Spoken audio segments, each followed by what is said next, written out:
Yo la famille, j'espère que vous êtes en pleine forme. Pour ma part, ça va nickel. On se retrouve aujourd'hui pour une nouvelle vidéo sur comment bien défendre comme un pro sur eFootball 2025 mobile. Vous me l'avez tous demandé, évidemment c'est normal parce qu'on peut pas être un pro si on ne sait pas comment bien défendre dans le jeu. C'est la chose, je pense, la plus compliquée. Alors c'est pour ça aujourd'hui je me suis dit qu'il fallait que je vous montre comment bien défendre. Donc restez bien attentifs et restez jusqu'à la fin de cette vidéo. Comme d'habitude, avant de commencer la vidéo, n'hésitez surtout pas à liker, abonnez-vous si vous êtes nouveau. Je compte vraiment sur vous les gars et sur ce, c'est parti. La première chose à faire avant de se lancer dans le gameplay, c'est de choisir une bonne formation et de paramétrer sa défense.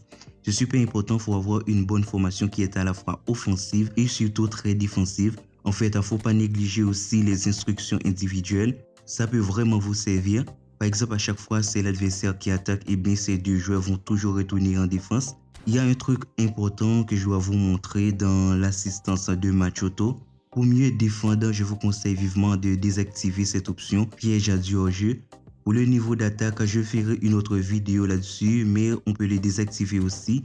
Maintenant, passons dans le gameplay. Un truc super important que vous devez toujours faire quand c'est l'adversaire qui attaque, c'est de faire retourner vos joueurs en défense. Ça va vous permettre de maximiser vos chances d'avoir une défense compacte. Dans les contre-attaques, ça peut aider. On aura beaucoup plus de chances pour récupérer la balle comme ça. Faut vraiment mettre ça en tête les gars. C'est l'une de mes petits secrets pour mieux défendre. Dirigez le stick directionnel dans la même direction pour porter du ballon tout en appuyant sur la touche sprint et technique. En fait, c'est une technique qui marche plutôt bien.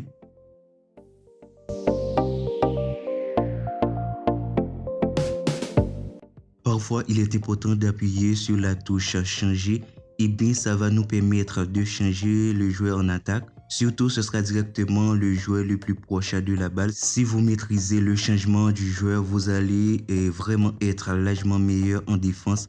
Cette commande peut vraiment vous aider à mieux défendre.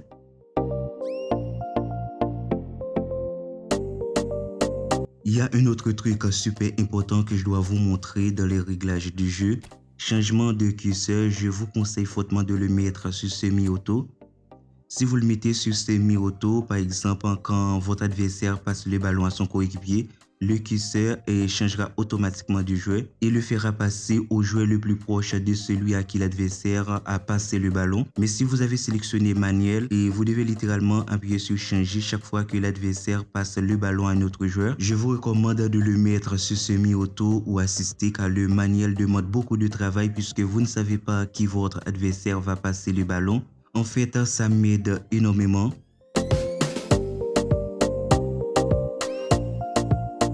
Je pense que beaucoup de gens ne savent pas comment bien utiliser la touche sprint et pressing pour défendre alors que cette touche est la clé pour bien défendre dans le jeu.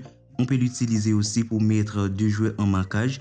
C'est extrêmement important dans cette touche. Ça permet à toute l'équipe de travailler ensemble pour récupérer la balle. Quand vous effleurez cette touche vers le haut, et bien vous verrez une flèche double apparaître autour des pieds d'un autre joueur.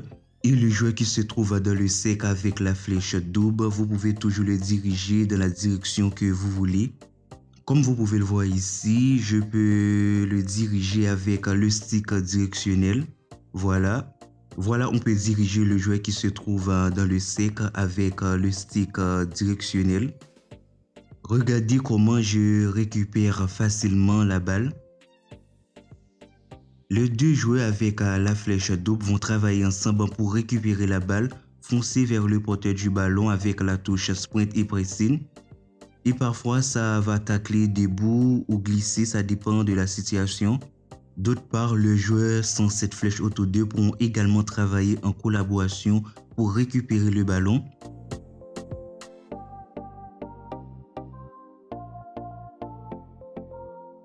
Comme vous pouvez le voir ici, c'est une technique qui marche super bien et ça nous permet de récupérer facilement le ballon. Beaucoup de gens disent que la touche contenir est la touche la plus puissante en défense. Beaucoup de gens disent aussi que cette touche est inutile. Honnêtement, je peux défendre super bien sans utiliser la touche contenir, mais elle a son importance. Parfois, on peut l'utiliser pour intercepter le ballon, soit pour bloquer les tirs ou les passes. Ça dépend de la situation.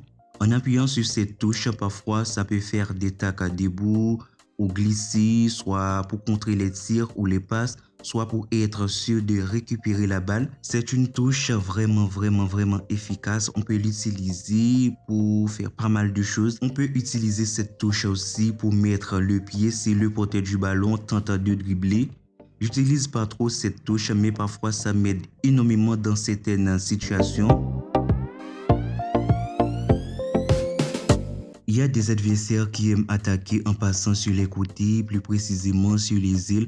Alors c'est super important d'utiliser les milieux latéraux et les arrières pour empêcher le jeu d'attaque de l'équipe adverse.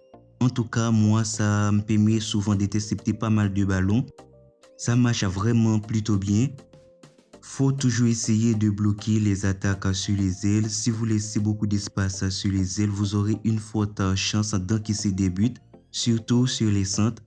Vous pouvez empêcher énormément de buts comme ça avec cette technique très simple. Comme vous pouvez le voir, ça m'aide énormément. Honnêtement, j'aime attaquer aussi en passant par les ailes. C'est une technique très efficace.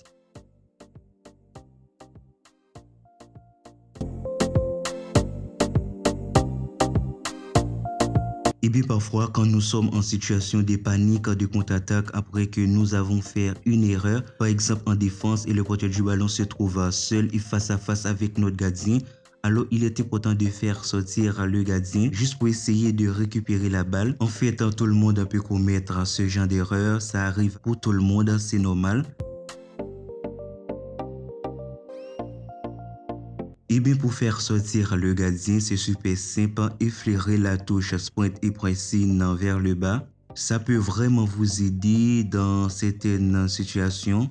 En gros les amis, c'était tout pour cette vidéo, j'espère qu'elle vous aura plu. Si vous avez la moindre question, n'hésitez surtout pas à me les poser dans l'espace commentaire. Merci d'avoir regardé la vidéo jusqu'à la fin, vous êtes les meilleurs. Et puis sur ce, je vous dis à la prochaine. Salut la team!